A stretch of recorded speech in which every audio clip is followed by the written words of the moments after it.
Hey guys, in this video I will show you how you can fix Xbox app on PC games not downloading or installing. So the first step what I suggest to do here is to go to settings, then you need to go to network and internet, then advanced network settings, then select your internet here, expand the option, your more adapter options, and then here make sure that internet protocol version 6 is disabled and apply OK and look if the problem persists or not.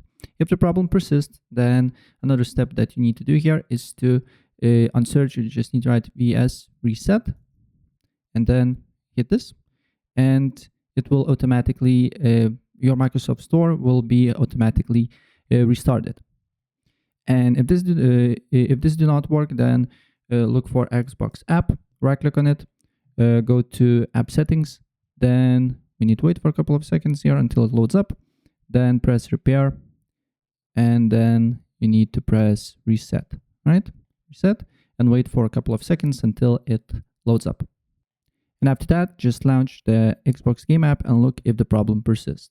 If the problem persists, another thing that I suggest to do here is to go and open up a CMD or command prompt, right click on it, open as admin, and then you need to put few commands. First one is sfc // scan now, and wait until scanning process is done, and after that restart your computer. And another thing that you can do here, also again open up CMD as admin, and then you just need to write ip config /flush DNS. Then you need to look for and write nesh winsock reset, and then restart your computer after that. Another thing, you need to go to settings, then you need to go to network and internet, advanced network settings, and reset your network. If you're using Wi-Fi, you need to put your password again. If you're using internet cable, you're good to go.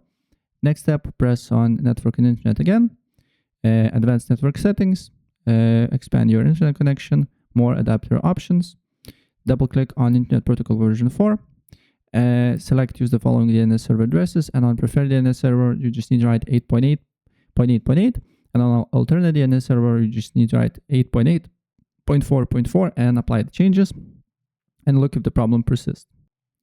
Next thing, what you can do here, you can go to fast.com and test your internet speed. If you have good internet speed, you're good to go, and if you don't, maybe limit some devices or restart your router. And hopefully these fixes should fix your problem. So if I helped you out, please press like button and subscribe for more. Take care. Bye.